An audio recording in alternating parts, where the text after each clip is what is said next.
Dad, ale chyba tej wodny.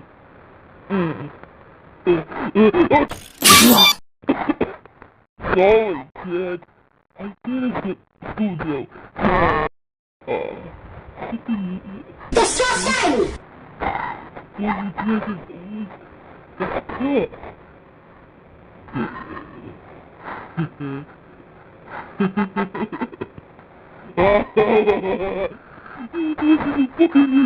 Dad!